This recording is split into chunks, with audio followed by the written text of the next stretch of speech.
मेरे प्यारे future chartered accountants, आप सबका चैनल पर बहुत बहुत स्वागत है। मित्रों, चैनल को सब्सक्राइब करिए, वीडियोस को लाइक करिए एंड शेयर जरूर करिए। तो देखो, अभी हमारी सीरीज क्या चालू है। यहाँ पर बैनर आपको दिख रहा है, engagement and quality control standards के लिए हम एफर्ट्स कर रहे हैं। उनको समझने के लिए उनके तीन एस्पेक्ट्स हम लोग समझने वाले। पहला, हर एक स्टैंडर्ड या जितने भी स्टैंडर्ड्स हमारे ऑडिटिंग में है उनका स्कोप समझेंगे, उनका ऑब्जेक्टिव समझेंगे एंड देन डेफिनेशंस जितनी भी दी है सारे स्टैंडर्ड्स में, वो सारी की सारी डेफिनेशंस हम लोग पढ़ने वाले हैं और उन्हें समझने वाले हैं। ये सारे के सारे स्टैंडर्ड्स वाले जितने भी वीडियोस है, ये CA intermediate, CA final and जो भी व्यक्ति इंडस्ट्री में काम कर रहा है in the field of auditing, उन तीनों के लिए रिलेवेंट रहने वाले हैं। बिकॉज उसका सबसे बड़ा कारण एक है कि हम लोग जो स्टडी मटेरियल डेवलप करते हैं, जो स्टडी मटेरियल हम लोग रेफर कर रहे हैं, वो एक्चुअल में आपके bare text of standards on auditing में से हम लोग रेफर कर रहे हैं। तो अभी हमारा जो डिस्कशन का मुद्दा है वो है ऐसे 220, ऐसे 220। तो ऐसे 220 का टाइटल, जैसे कि आपको पता है, ऐसे 220 का टाइटल है quality control for an audit of financial statements. बहुत ही स्पेसिफिक स्टैंडर्ड है ये।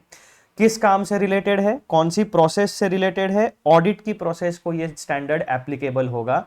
जहां पर भी ऑडिट का काम होगा, लेकिन ऑडिट ऑफ फाइनेंशियल इंफॉर्मेशन नहीं। फाइनेंशियल इंफॉर्मेशन एक बहुत ब्रॉड कॉन्सेप्ट है, ठीक है।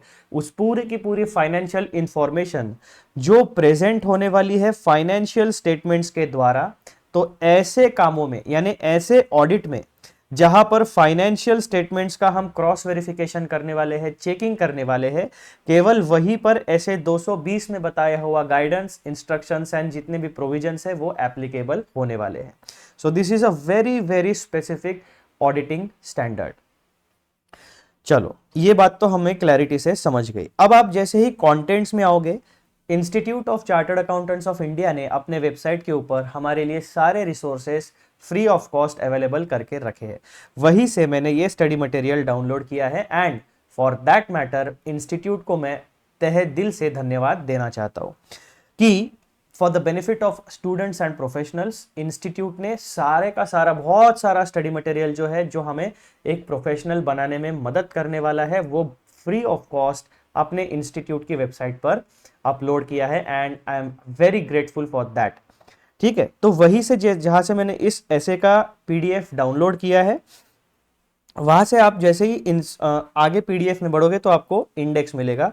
उसमें इस स्टैंडर्ड ऑन ऑडिटिंग में क्या क्या चीजें बताई गई है, वो सारा का सारा आपको टॉपिक वाइज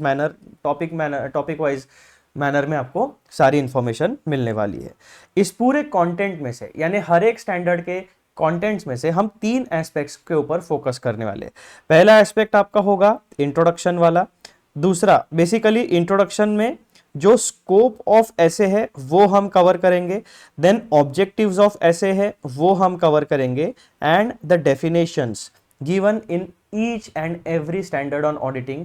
इन तीन एस्पेक्ट्स को मैं आपको कवर करा के दूंगा। दैट मीन्स हम क्या करेंगे, बेयर टेक्स्ट पढ़ेंगे, उस बेयर टेक्स्ट को डिकोड करेंगे और हर एक इंस्ट्रक्शन का, हर एक प्रोविजन का डिटेल में स्टडी करेंगे, ताकि हमारे में से जो भी व्यक्ति ऑडिटिंग के फील्ड में अगर अपना करियर बनाना चाहता है या फिर ऑडिट का सब्जेक्ट सीखना चाहता है डिटेल में, तो उसे इन तीन एस्पेक्ट्स के बारे में एकदम डिटेल में नॉलेज मिलने की ये एक जगह है। तो इसीलिए मैं आपसे फिर से एक बार रिक्वेस्ट करता हूं कि सीए इंटरमीडिएट वाले student Shrinidhi Borikar CA intermediate इस चैनल को सब्सक्राइब करें, वीडियोस को देखें, शेयर करें एंड लाइक करें। एंड सीए फाइनल वाले students CA Shrinidhi Borikar CA final इस चैनल को यूट्यूब पर ढूंढे, उसे सब्सक्राइब करें, वीडियोस को पूरा देखें एंड लाइक एंड शेयर जरूर करें।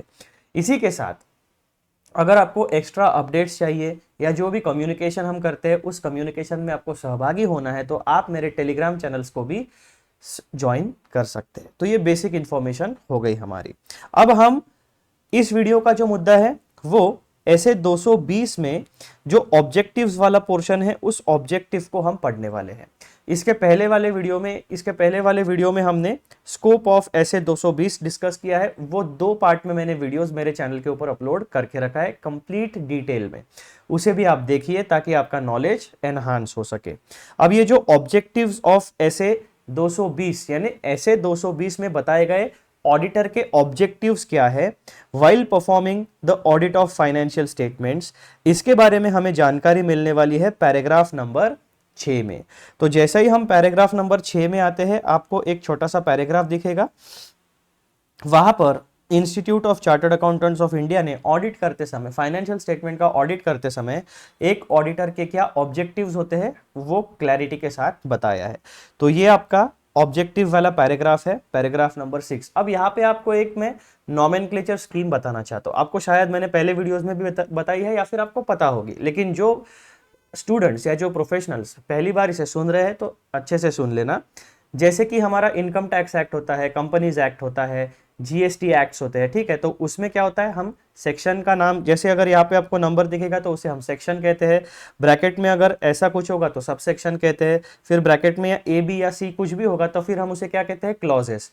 तो section, sub section, clause, sub clause, इस तरीके से उसका नॉमेनक्लेचर होता है। तो स्टैंडर्ड ऑन ऑडिटिंग में ये जो नंबरिंग दिया गया है इसे हम कहते हैं पैराग्राफ्स। इसे कोई आर्टिकल नहीं कहा जाएगा, इसे कोई सेक्शन नहीं कहा जाएगा, इसे हम रेफर करते हैं पैराग्राफ के नाम से। तो जैसा ही आप कंटेंट्स में देखोगे तो इंट्रोडक्शन वाला जो पोर्शन है उसमें आपको स्कोप ऑफ ऐसे पैराग्राफ नंबर 1 से लेकर पैराग्राफ नंबर 4 तक पढ़ाया गया है। इफेक्टिव डेट के बारे में जानकारी पैराग्राफ नंबर 5 में है, ऑब्जेक्टिव पैराग्राफ नंबर 6 में है। तो ऐसे कुल मिलाकर आपको अलग अलग पैराग्राफ्स में इंस्ट्रक्शंस एंड गाइडेंस प्रोवाइड किया गया। तो ये बेसिक नॉमेनक्लेचर होता है किसी भी स्टैंडर्ड ऑन ऑडिटिंग के लिए। तो मित्रों, ये है आपका ऑब्जेक्टिव, पैराग्राफ नंबर 6 में बताया गया है। 1, 2 और बेसिकली एक हेडिंग है और उसमें 2 छोटे छोटे पॉइंट्स है, ए एंड बी। तो ये 2 ऑब्जेक्टिव्स आपके हैं। अब इसी टेक्स्ट को हम डिटेल में पढ़ेंगे, डिकोड करेंगे और ऐसे 220 के अनुसार जब भी कोई व्यक्ति, जब भी कोई प्रोफेशनल फाइनेंशियल स्टेटमेंट्स का ऑडिट करेगा तो उसके ऑब्जेक्टिव्स क्या होते हैं उसके बारे में हम लोग पढ़ाई करेंगे। तो आ जाओ मित्रों, और एकदम ध्यान से अपना पूरा का पूरा फोकस जो है वो हमारे डिस्कशन के ऊपर आप लोग लेके आइए। आ जाओ जी। अब मैं आपको कुछ बेसिक इंफॉर्मेशन हमेशा की तरह बता देना चाहता हूँ। हमारी जो सीरीज है उस सीरीज का नाम है engagement and quality control standards, scope, objectives and definitions. मेरा नाम है श्रीनिधि अनंत बोरिकर, ठीक है, और मैं आपका मेंटोर हूँ, आपका होस्ट हूँ फॉर दिस पर्पजेस। देन ये जो हमारा डिस्कशन है, इस डिस्कशन का फोकस रहने वाला है scope of SAs, objectives of SAs and definitions contained in engagement and quality control standards. अब जब भी हम बात करेंगे engagement and quality control standards की, तो मित्रों हमारे ऑडिट के फील्ड में कुल 4 प्रकार के स्टैंडर्ड्स होते हैं। अब वो 4 प्रकार के स्टैंडर्ड्स का नॉमेनक्लेचर किस तरीके से और वो कहाँ पर अप्लाई होते हैं इसके बारे में बेसिक जानकारी। ये जानकारी जो है मैं हर वीडियो में आपको देने वाला हूँ, चाहे आपको बोरिंग लगे चाहे आपको ठीक लगे, क्योंकि ये इंपॉर्टेंट है, ये हमारे मेमोरी में एज अ प्रोफेशनल एकदम फिक्स हो जाना चाहिए। तो मित्रों, अब इस टेबल का थोड़ा सा हम एक ओवरव्यू लेते हैं। सबसे पहले देखो, आपको हेडिंग दिखेगा, the following standards issued under the authority of ICAI council are collectively known as engagement standards. यानी एक चार्टर्ड अकाउंटेंसी वाला प्रोफेशनल जब भी कोई काम एक्सेप्ट करेगा तो उसे हम कहेंगे एंगेजमेंट। उस एंगेजमेंट को परफॉर्म करने के लिए हमारे पास कुछ सेट ऑफ रूल्स होने चाहिए, कुछ स्टैंडर्ड्स होने चाहिए, कुछ सेट प्रोसेसेस होनी चाहिए, ताकि एक चार्टर्ड अकाउंटेंट पूरे भारत में जहां पे भी काम करेगा उसका एक सेट स्टैंडर्ड होना चाहिए, सिमिलर प्रोसेसेस होनी चाहिए, ताकि हमारी जो प्रोसेस है स्ट्रीमलाइन हो सके और हमारी जो फील्ड है उसे एक प्रॉपर स्ट्रक्चर प्रोवाइड हो सके। तो मित्रों, क्या कहते हैं इसे? हमारा जो इंस्टीट्यूट है वो है ultimate authority to issue engagement standards for the field of auditing. ठीक है, इतना क्लैरिटी के साथ हमें पता चल गया। अब सबसे पहला स्टैंडर्ड जो होता है, सबसे पहली engagement, as a chartered accountant आपके पास करियर अपॉर्चुनिटी होती है ऑडिटिंग के फील्ड में। तो जितना भी ऑडिटिंग का काम है उस ऑडिटिंग के काम को स्ट्रीमलाइन करने के लिए, स्ट्रक्चर प्रोवाइड करने के लिए एंड एक सेट प्रोसेस प्रोवाइड करने के लिए हमारे institute of chartered accountants of India ने स्टैंडर्ड्स ऑन ऑडिटिंग को इशू किया है। ये जो एसएज है, स्टैंडर्ड्स ऑन ऑडिटिंग, ये स्पेसिफिकली आपके एप्लीकेबल होंगे इन audit of historical financial information. यानी करंट फाइनेंशियल ईयर का जब भी आप काम करोगे तो उसे ऑडिट में नहीं गिना जाएगा। यानी वहां पर ये स्टैंडर्ड्स अप्लाई शायद नहीं होंगे। स्टैंडर्ड्स ऑन ऑडिटिंग आपके अप्लीकेबल होने वाले हैं audit of historical financial information. अब ये हिस्टोरिकल फाइनेंशियल इंफॉर्मेशन का मतलब क्या हुआ? जैसे हमारा करंट फाइनेंशियल ईयर क्या शुरू है, अभी हमारा करंट फाइनेंशियल ईयर शुरू है 2024-25। तो ये जो 2024-25 का पीरियड है ये खत्म होगा 31 मार्च 2025 में, शुरू हुआ 1 अप्रैल 2024 पे। ठीक है, तो ये 12 महीनों का हमारा एक फाइनेंशियल ईयर होता है। तो 12 महीने जब खत्म हो जाते हैं 31 मार्च के बाद, जब फाइनेंशियल स्टेटमेंट्स फाइनली प्रिपेयर हो जाते हैं, उसके बाद क्रॉस वेरिफिकेशन करने के लिए एक चार्टर्ड अकाउंटेंट को हायर किया जाता है जो उस फाइनेंशियल इंफॉर्मेशन का, फाइनेंशियल स्टेटमेंट्स का ऑडिट करके ओपिनियन अपना ऑडिट रिपोर्ट में प्रोवाइड करता है। ये बेसिक प्रोसेस हो गई। तो इसमें क्या होता है, जब भी हमें फाइनेंशियल स्टेटमेंट मिलेंगे तो 31 मार्च 2025 के बाद जो भी फाइनेंशियल स्टेटमेंट्स मिलेंगे वो हमारे लिए हिस्टोरिकल इंफॉर्मेशन हो गई। तो इसीलिए इसे कहा जाता है audit of historical financial information. तो ये जो स्टैंडर्ड्स ऑन ऑडिटिंग है ये हमेशा एप्लीकेबल रहने वाले हैं ऑडिट की प्रोसेस में और हिस्टोरिकल फाइनेंशियल इंफॉर्मेशन के लिए। दूसरे प्रकार की एंगेजमेंट हमारे चार्टर्ड अकाउंटेंसी फील्ड में होती है स्टैंड रिव्यू एंगेजमेंट। ठीक है, यानी जो भी फाइनेंशियल इंफॉर्मेशन है उसका रिव्यू करो। पहला फाइनेंशियल इंफॉर्मेशन का ऑडिट करो, दूसरे प्रकार का करियर हमारे पास होता है, काम होता है फाइनेंशियल इंफॉर्मेशन का रिव्यू करो। तो ये जो रिव्यू करने का काम होता है उसको भी स्ट्रीमलाइन करने के लिए, गाइड करने के लिए और एक क्वालिटी प्रोवाइड करने के लिए स्टैंडर्ड्स ऑन रिव्यू एंगेजमेंट्स को बनाया गया है। ये standards on review engagements applicable होते हैं in review of historical financial information. ठीक है, तो प्रोसेसेस अलग अलग है, ऑडिट अलग प्रोसेस है, रिव्यू ऑफ फाइनेंशियल इंफॉर्मेशन अलग प्रोसेस है। फिर चार्टर्ड अकाउंटेंसी की फील्ड में तीसरा करियर अपॉर्चुनिटी हमारे पास होता है एश्योरेंस एंगेजमेंट का। ठीक है, तो एक chartered accountant as a professional assurance भी प्रोवाइड कर सकता है।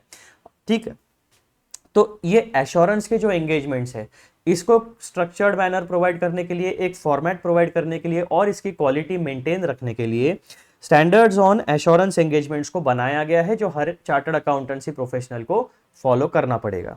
तो ये जो स्टैंडर्ड्स ऑन एश्योरेंस एंगेजमेंट्स है ये एप्लीकेबल होते हैं in assurance engagements other than audit and review of historical financial information. यानी 3 अलग अलग प्रोसेसेस है, उन 3 अलग अलग प्रोसेसेस को करने के लिए, 3 परफॉर्म करने के लिए हमारे पास 3 अलग अलग स्टैंडर्ड्स है। पहली प्रोसेस क्या है हमारे पास, ऑडिट, दूसरी प्रोसेस क्या है, रिव्यू, और तीसरी प्रोसेस क्या है, एश्योरेंस एंगेजमेंट। 3 अलग अलग प्रकार के काम हमारे पास होते हैं।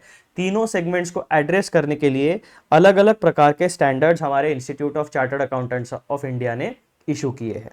फिर ये जो SAE है, स्टैंडर्ड्स ऑन एश्योरेंस एंगेजमेंट्स, ये आपके ऑडिट या रिव्यू में एप्लीकेबल नहीं होने वाले। ये specifically assurance engagements of historical financial information में ही आपको एप्लीकेबल होने वाले हैं। अब इन तीनों स्टैंडर्ड्स में एक कॉमन पॉइंट है, वो कौन सा है, historical financial information, historical financial information and historical financial information. इसका मतलब ऑडिट, रिव्यू एंड एश्योरेंस, ये तीनों प्रकार के काम हम केवल हिस्टोरिकल फाइनेंशियल इंफॉर्मेशन के लिए परफॉर्म करने वाले हैं और उसी के लिए ये 3 प्रकार के स्टैंडर्ड्स के सेगमेंट्स हमारे institute of chartered accountants of India ने इशू किए हैं। फिर चौथा स्टैंडर्ड, चौथा काम आपके पास आता है रिलेटेड सर्विसेज। अब हम जब भी रिलेटेड सर्विसेज की बात करते हैं तो हमारा फाइनेंस का जो फील्ड है, चार्टर्ड अकाउंटेंसी का जो फील्ड है वो बहुत बड़ा है, बहुत वाइड स्प्रेड है। तो उसमें जितने भी पैसों से रिलेटेड बात है, जितनी भी फाइनेंशियल इंफॉर्मेशन से रिलेटेड सर्विसेज है, other than audit, review and assurance, जितने भी बाकी के सर्विसेज है वो सारे के सारे हम कह सकते हैं कि चौथे कैटेगरी में उन्होंने डाल दिए हैं। स्टैंडर्ड्स ऑन रिलेटेड सर्विसेज, यानी फाइनेंशियल इंफॉर्मेशन से रिलेटेड जो भी काम है किसी का, आप अगर उस एंगेजमेंट को एक्सेप्ट करते हो तो आपको स्टैंडर्ड्स ऑन रिलेटेड सर्विसेज वाले एंगेजमेंट स्टैंडर्ड्स को कंपल्सरीली फॉलो करना पड़ेगा।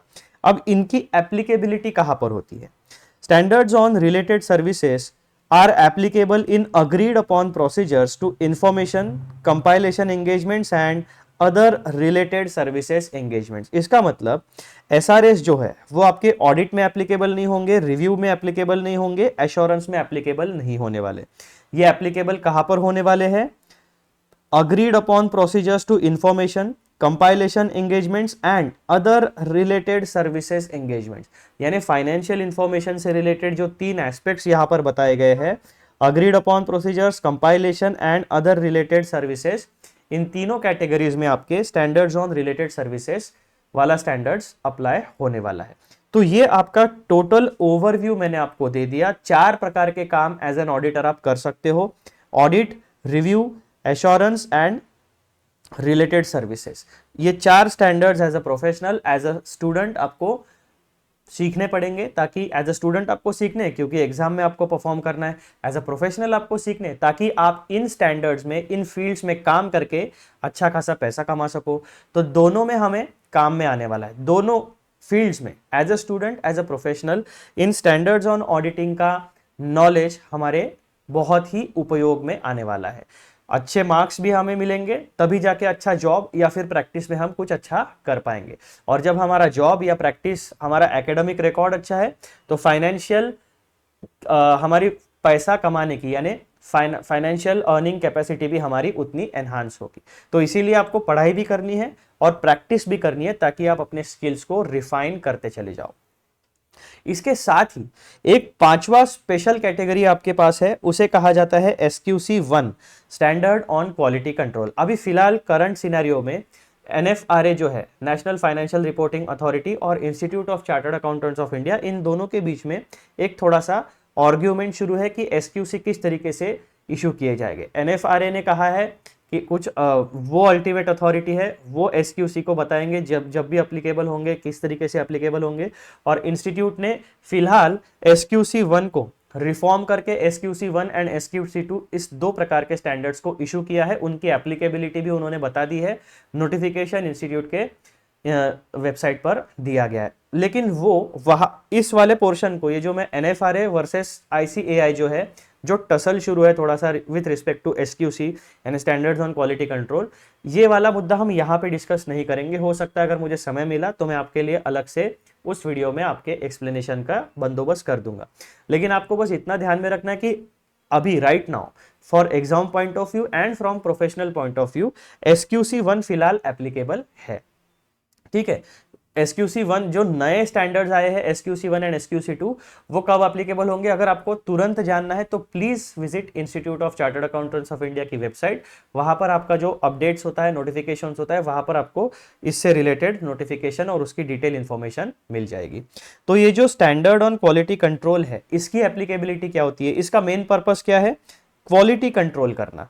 मतलब क्या हो गया मित्रों यहां पर, कि जब भी कोई भी व्यक्ति फाइनेंशियल स्टेटमेंट्स का ऑडिट करेगा, तो उस ऑडिट में क्वालिटी होनी चाहिए। यानी पूरा का पूरा जो ऑडिट का प्रोसेस है, वो ऐसा रैंडमली नहीं होना चाहिए, और हमेशा एप्रोप्रिएट ओपिनियन एक ऑडिटर को देना है। इसको ध्यान में रखते हुए SQC1 को डेवलप किया गया है। और स्टैंडर्ड ऑन क्वालिटी कंट्रोल, यानी जब भी कोई प्रोफेशनल ऑडिटिंग का काम करेगा, रिव्यू का काम करेगा, एश्योरेंस या फिर रिलेटेड सर्विसेज का, यानी पूरी की पूरी चार्टर्ड अकाउंटेंसी फर्म में जितने भी काम होने वाले हैं विद रिस्पेक्ट टू ऑडिट या अदर रिलेटेड सर्विसेज से, वहां पर आपको SQC1 standard on quality control 1 applicable होने वाला है। SQC1 applicable at firm level, यानी कंप्लीट चार्टर्ड अकाउंटेंसी फर्म को अप्लाई होने वाला है। और ये वाले जो स्टैंडर्ड्स है, ये स्पेसिफिक काम को, यानी स्पेसिफिक एंगेजमेंट्स को अप्लाई होने वाले हैं। एसएस जो है ऑडिटिंग में अप्लाई हो गए, पूरे फर्म में जितना भी ऑडिटिंग का काम होगा, इंडिविजुअल ऑडिट में ये सारे स्टैंडर्ड्स अप्लाई होने वाले हैं। ठीक है, तो इस तरीके से इसका लॉजिक है। फिर देखो, the main objective of this study material is to create comprehensive explanation of scope, objectives and definitions contained in above mentioned engagement and quality control standards। Basic जो चीज मैंने आपको शुरुआत में बताई थी, अब ये बेसिक ओवरव्यू मैंने आपको दे दिया। वापस हमारा रिवीजन अच्छे से हो गया है, और मैं अभी आपको वापस यानी वीडियो में आगे लेके चलता हूँ, और जो हमारा बेसिक मुद्दा है, जो मेन मुद्दा है आज के वीडियो का, उसको हम शुरू करते हैं।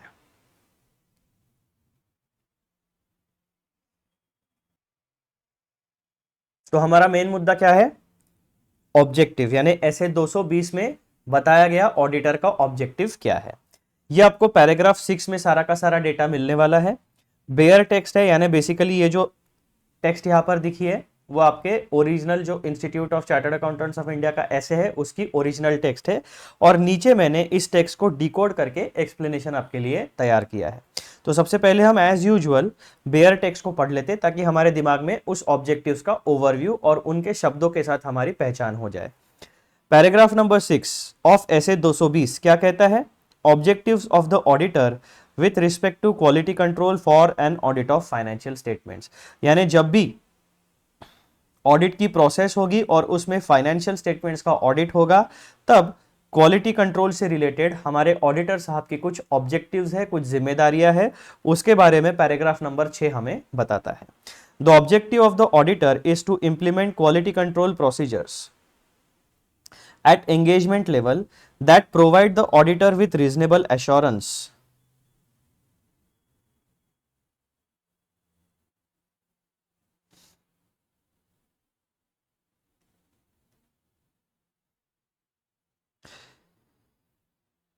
The objective of the auditor is to implement quality control procedures at engagement level that provide the auditor with reasonable assurance that main objective क्या है? Implementation of quality control procedures at engagement level, और दो चीजों का reasonable assurance हमें generate करना है। यानी क्वालिटी कंट्रोल प्रोसीजर्स को इंप्लीमेंट करके हमें रीजनेबल एश्योरेंस जनरेट करना है, point number A and point number B के बारे में।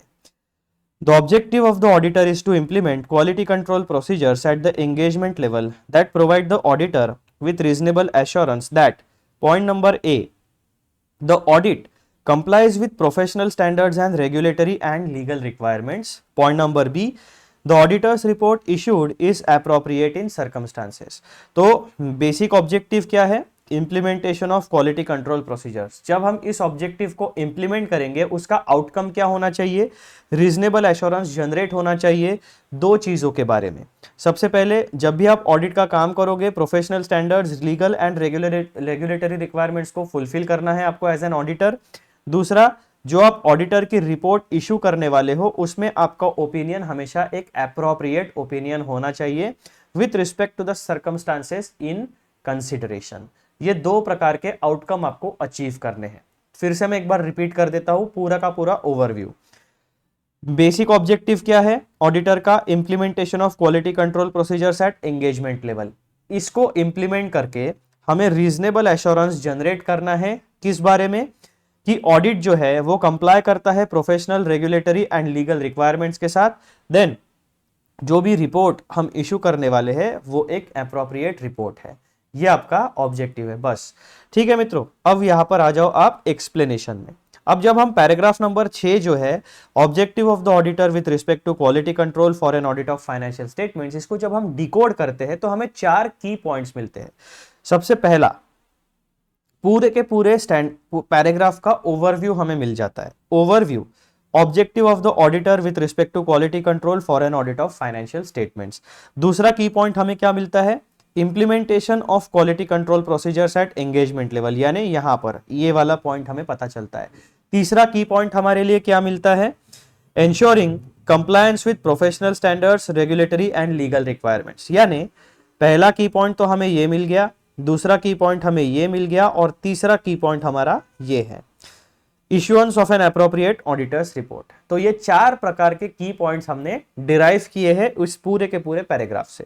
अब सबसे पहला की पॉइंट जो है उसका डिस्कशन हम लोग शुरू करते हैं। Overview, objective of auditor with respect to quality control for an audit of financial statements. The primary objective of the auditor concerning quality control for an audit of financial statements is to ensure that the audit engagement is carried out with due diligence, accuracy and compliance. तो primary objective क्या है? जब भी हम audit of financial statements की engagement को perform करेंगे, 3 बातें हमें ध्यान में रखनी है। ड्यू डिलीजेंस हमें कंडक्ट करना है, एक्यूरेसी अचीव करनी है, and compliance with professional, legal and regulatory requirements. ये 3 एस्पेक्ट्स हमें हमेशा फुलफिल करने हैं। This objective highlights the importance of maintaining high standards of quality throughout the audit process to achieve reasonable assurance regarding the quality and accuracy of the audit. क्या क्या चीजें हमें करनी है ऑडिट ऑफ फाइनेंशियल स्टेटमेंट्स में?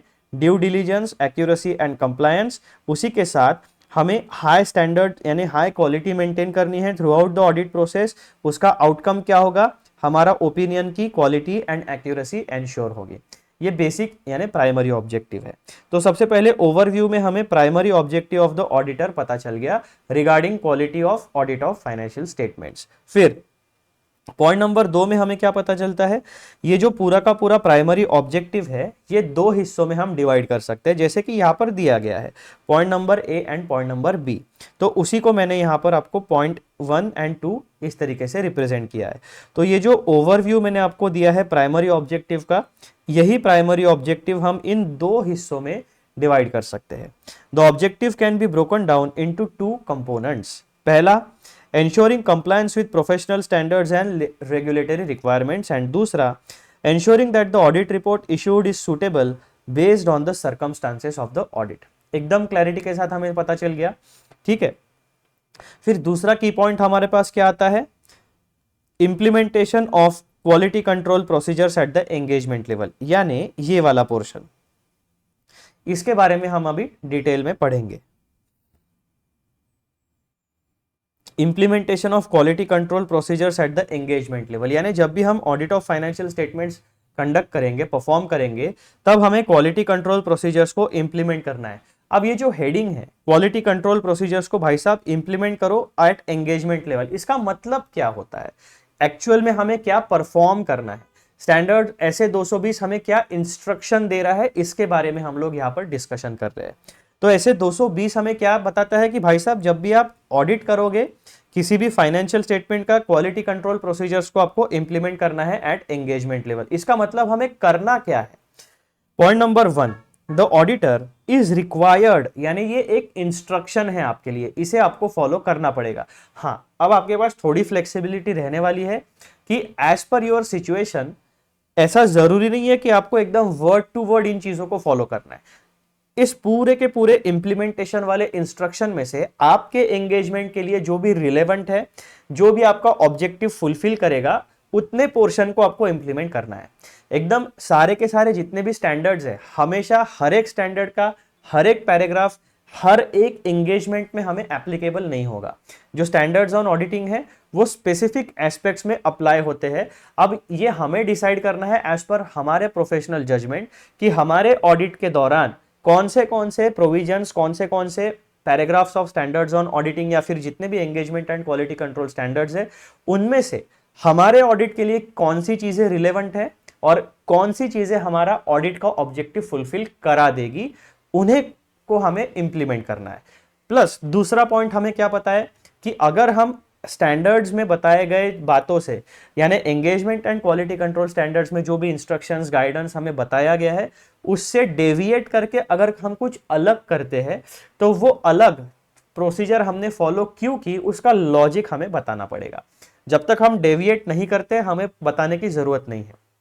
लेकिन standards में जो जितनी बातें बताई गई है, उससे उन चीज़ों से हट जाते हैं, अगर हम डेविएट हो जाते हैं और अपना मन से कुछ परफॉर्म करते हैं, तो हमें बताना पड़ेगा कि जो हमने परफॉर्म किया है वो किस तरीके से हमारे ऑडिट में रिलेवेंट है। ये बेसिक एक कॉमन सेंस वाली बात है जो हमारे ऐसे 200 में क्लियर कट बता दी गई है, ठीक है।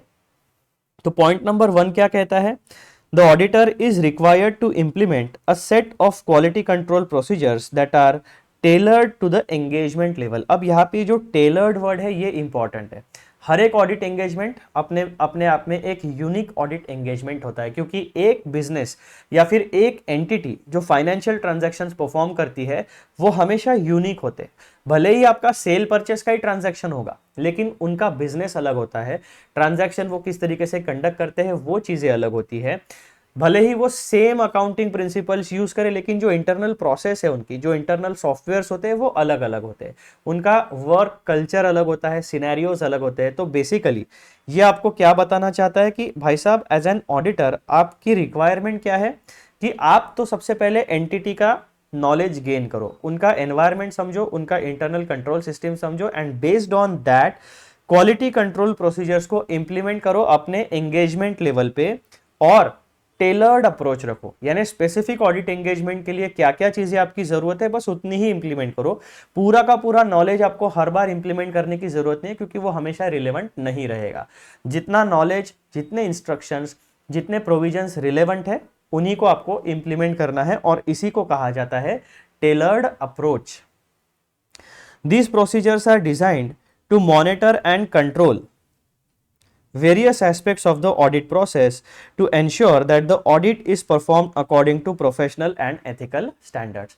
अब यहाँ पे प्रोफेशनल स्टैंडर्ड्स यानी engagement and quality control standards, और जो एथिकल स्टैंडर्ड्स होते हैं वो हमारे institute of chartered accountants of India ने कोड ऑफ कंडक्ट इशू किया है, उसकी बात हो रही है। ठीक है, तो आपका पहला पैराग्राफ में क्लियर कट आपको बता दिया कि implementation of quality control procedures मतलब आपको क्या करना है, कि एक टेलर्ड अप्रोच रखना है।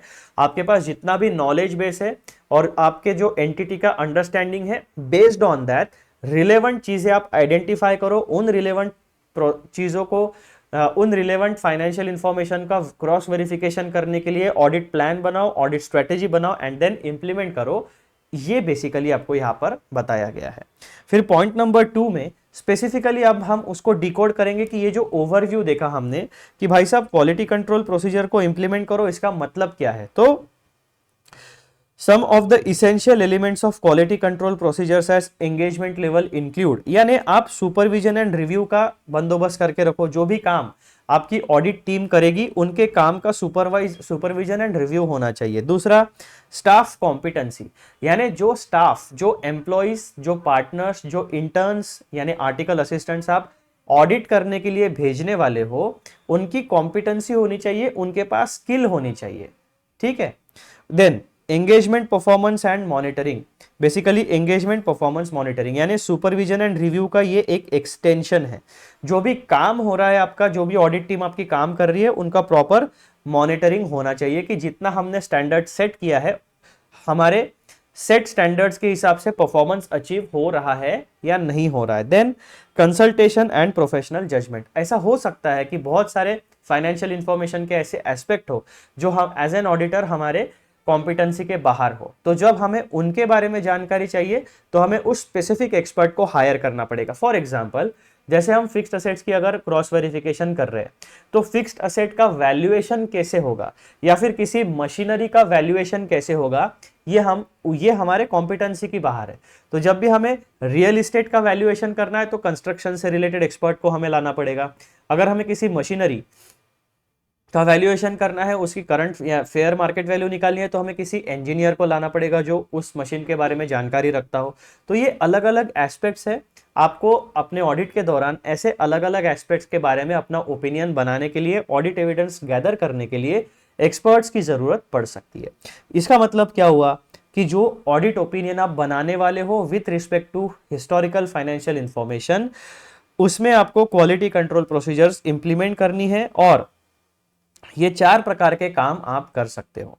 तो सुपरविजन एंड रिव्यू में क्या कर सकते हो आप, ensure that all work done by the audit team is thoroughly reviewed by senior members.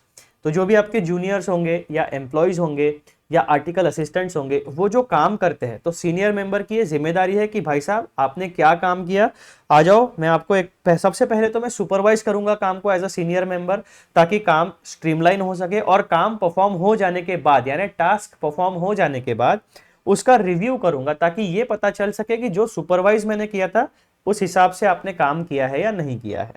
Then point number 2, staff competency, selecting audit team members with necessary skills and expertise to conduct the audit effectively। अब ये जो quality है, basically किसी भी काम की quality है, वो डिपेंड किस पे करेगी, आपका इनपुट क्या है। अगर आपका इनपुट क्वालिटी रखता है तो आउटपुट भी आपका क्वालिटी प्रोडक्ट बनेगा। यानी अगर आपको एक क्वालिटी प्रोडक्ट बनाना है तो आपका रॉ मटेरियल की क्वालिटी अच्छी होनी चाहिए, प्लस आपकी प्रोसेस अच्छी होनी चाहिए।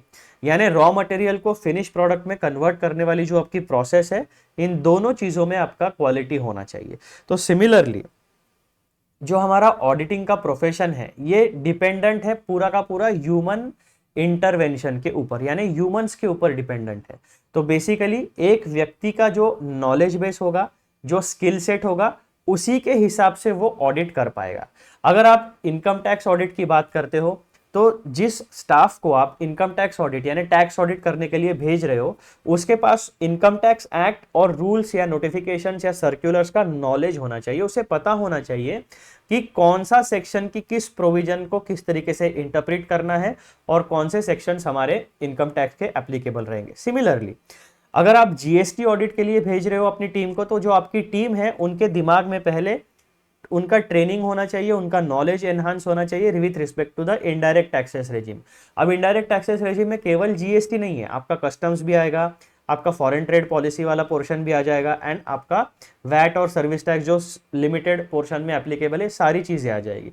तो basically direct tax regime, indirect tax regime, उसके बाद कंपनी लॉ यानी कमर्शियल एंड बिजनेस लॉस जो होते हैं उनका नॉलेज भी होना जरूरी है। तो इस हिसाब से जब भी आपको क्वालिटी इंश्योर करनी है तो भाई साहब सीनियर मेंबर्स का इन्वॉल्वमेंट लगेगा for supervision and review of work done. Then staff competent होना चाहिए।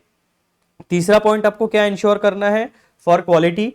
Engagement performance monitoring, continuously monitoring the progress of the audit and making necessary adjustments to the plan or approach to address emerging risk। अब काम शुरू होने से पहले हमने एक initial audit strategy and plan तो रेडी कर लिया, लेकिन जब हम उसे इंप्लीमेंट करते हैं तो बहुत सारे अनएंटिसिपेटेड इवेंट्स हमारे सामने आते हैं या अनएक्सपेक्टेड इवेंट्स हो जाते हैं। तो उन अनएंटिसिपेटेड रिस्क या अनएंटिसिपेटेड इवेंट्स को एड्रेस करने के लिए हमें अपने काम को कंटिन्यूअसली मॉनिटर करना पड़ेगा और नए सिचुएशंस जो इवॉल्व होती है उनके हिसाब से हमारे ऑडिट स्ट्रेटेजी को और ऑडिट प्लान को एडॉप्ट करते चलना पड़ेगा। Then consultation and professional judgement, seeking consultations on complex और contentious issues to ensure appropriate decision making, यानी ईगो बीच में नहीं लाने का। जहां पे हमारी कॉम्पिटेंसी है वहां पर हमारा प्रोफेशनल जजमेंट यूज होगा। जिस सेगमेंट में एक ऑडिटर की कॉम्पिटेंसी नहीं है, भाई साहब एक्सपर्ट को हायर कर लो, उससे समझ लो और देन ऑडिट एविडेंस गैदर करके अपना ओपिनियन बनाओ। तो बेसिकली ये जो क्वालिटी कंट्रोल प्रोसीजर है, तो ये 4-5 चीजों से मिलकर, अभी यहां पर आपको कुछ सर्टन एग्जांपल्स है। ये जो लिस्ट है ये एग्जॉस्टिव लिस्ट नहीं है, ये सजेस्टिव लिस्ट है कि भाई साहब क्वालिटी कंट्रोल प्रोसीजर्स को एस्टैब्लिश और इंप्लीमेंट करने के लिए इन 4 एस्पेक्ट्स के ऊपर आपको ध्यान देना पड़ेगा। इनके अलावा भी अगर आपको कोई एस्पेक्ट लगता है तो उस पर भी आप ध्यान दे सकते हो। ठीक है, तो इस तरीके से आप क्वालिटी कंट्रोल प्रोसीजर्स को इंप्लीमेंट करने वाले हो। तीसरा पॉइंट हमें क्या पता चलता है? की पॉइंट हमारा ensuring compliance with professional standards, regulatory and legal requirements. Auditor must ensure that all aspects of the audit engagement comply with professional standards, यानी such as those set by ICAI or other relevant professional bodies। तो मित्रों based on entity, अभी देखो जहां पर भी audit होगा, institute of chartered accountants of India के professional standards and code of conduct तो एप्लीकेबल रहने ही वाला है, प्लस उस पर्टिकुलर बिजनेस या कमर्शियल ट्रांजैक्शन को या फिर नॉन कमर्शियल ट्रांजैक्शंस को अगर कोई रेगुलेट करने वाली अथॉरिटी है, अगर उसने अपने कोई स्टैंडर्ड्स बताए हैं तो वो स्टैंडर्ड्स भी आपको फॉलो करने, यानी ICAI plus legal and regulatory standards, इन दोनों का कॉम्बिनेशन मिला के आपका ओवरऑल स्टैंडर्ड का एनवायरमेंट रेडी होगा। तो जो भी आपके प्रोफेशनल स्टैंडर्ड्स है वो आपको फॉलो करने पड़ेंगे। जैसे कि institute of chartered accountants of India ने अकाउंटिंग स्टैंडर्ड्स इशू किए है, साथ ही एमसीए जो हमारा होता है मिनिस्ट्री ऑफ कॉर्पोरेट अफेयर्स, यानी कंपनी लॉ के अंडर भी, कंपनीज एक्ट के अंडर भी इंडियन अकाउंटिंग स्टैंडर्ड्स को नोटिफाई किया गया है। यानी जितनी भी कंपनीज है उनका जो क्वालिफाइंग क्राइटेरिया होता है, अगर इंडियन अकाउंटिंग स्टैंडर्ड्स का क्राइटेरिया कोई भी एंटिटी फुलफिल करती है तो उसे इंड एस एप्लीकेबल होंगे। बाकी जितनी भी ऑर्गेनाइजेशंस है, जितनी भी एंटिटीज है, उन्हें institute of chartered accountants of India के अकाउंटिंग स्टैंडर्ड्स एप्लीकेबल होंगे। तो ये बेसिक चीजें मैंने आपको बता दी। 2 प्रकार की प्रोफेशनल बॉडीज मैंने बता दी, एक एमसीए एक आईसीएआई, दोनों ने अकाउंटिंग स्टैंडर्ड्स इशू किए और दोनों के क्राइटेरिया है, उस क्राइटेरिया में जो एंटिटी फिट हो जाएगी उसको वो पर्टिकुलर अकाउंटिंग स्टैंडर्ड एप्लीकेबल होने वाला है। देन दूसरा पॉइंट क्या आता है? Regulatory requirements which could include guidelines issued by local or international regulatory bodies specific to the industry being audited। अब यहां पर अगर मैं एग्जांपल देना चाहूंगा आपको तो बैंकिंग हो गया। बैंकिंग को कौन रेगुलेट करता है? आरबीआई। उसके बाद में आपका इंश्योरेंस को कौन रेगुलेट करता है? IRDAI, है ना। तो ऐसी जो इंडस्ट्री है, टेलीकॉम इंडस्ट्री को TRAI, ट्राई हमारा रेगुलेट करता है। तो बेसिकली जो भी इंडस्ट्री है उस इंडस्ट्री का जो रेगुलेटर है, हो सकता है वो भी आपको कोई प्रोफेशनल स्टैंडर्ड्स दे, कुछ लीगल रिक्वायरमेंट्स दे, कोई कोड ऑफ कंडक्ट दे, तो उसको भी आपको फॉलो करते हुए चलना है। Legal requirements, compliance with statutory provisions such as the Companies Act or other applicable legal frameworks. Quality control procedures help ensure that the audit is conducted following these requirements and avoids violations and non-compliance which could lead to incorrect financial reporting or legal penalties.